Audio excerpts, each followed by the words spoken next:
Je m'appelle Froki Korkoy, je suis danseur, chorégraphe et directeur de la compagnie Influence.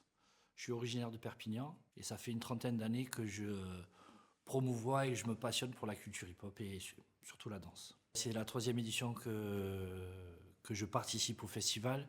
Au début, je suis venu en tant que faire de l'initiation et présenter des sortes de shows chorégraphiques. Et après, l'année dernière, on a eu l'envie avec mon collaborateur Hamid Bensani, qui est aussi l'organisateur du battle, de proposer un battle de break dans le cadre du festival. Pour sélectionner les danseurs, nous avons la chance que Hamid et moi-même sommes dans la culture depuis pas mal d'années. Hamid va pas sur pas mal de battles et d'événements un peu partout en Occitanie, au niveau de la région et tout ça.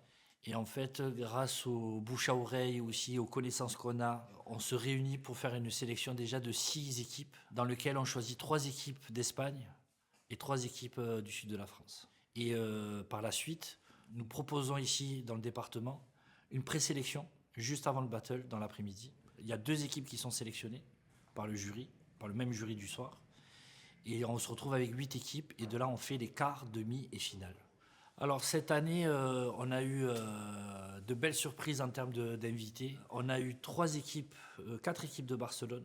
Et parmi ces équipes, par exemple, on a eu un b-boy que nous on connaît dans le milieu du hip-hop, qui s'appelle Sonic, qui est un ancien breaker qui a été dans des gros événements, des gros battles au niveau international. Il a même, je crois, si je ne me plante pas, il a participé au premier jeu de PlayStation qui s'appelle B-Boy.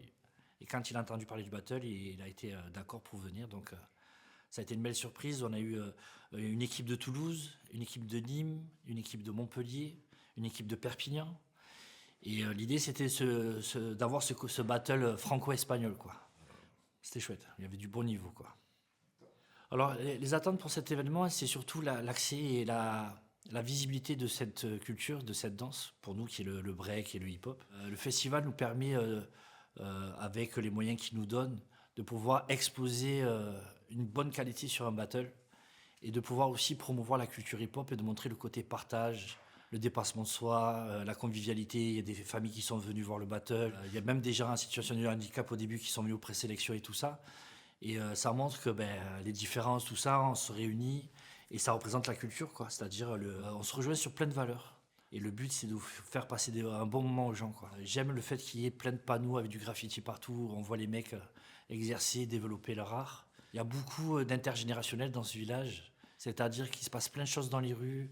Les gens peuvent se croiser d'univers différents, se rencontrer, échanger. Moi, il y a des gens d'un certain âge qui sont venus me voir, qui m'ont dit « Ah, c'est la première fois que je vois un battle ». Voilà. Ce qui est riche, c'est que ça permet d'échanger des univers totalement différents et de se rencontrer, d'échanger, de comprendre les uns et les autres, quoi. Donc longue vie au Festival Urbart, en espérant que l'année prochaine on reviendra avec aussi d'autres danseurs, d'autres délires et surtout du bien-être, quoi.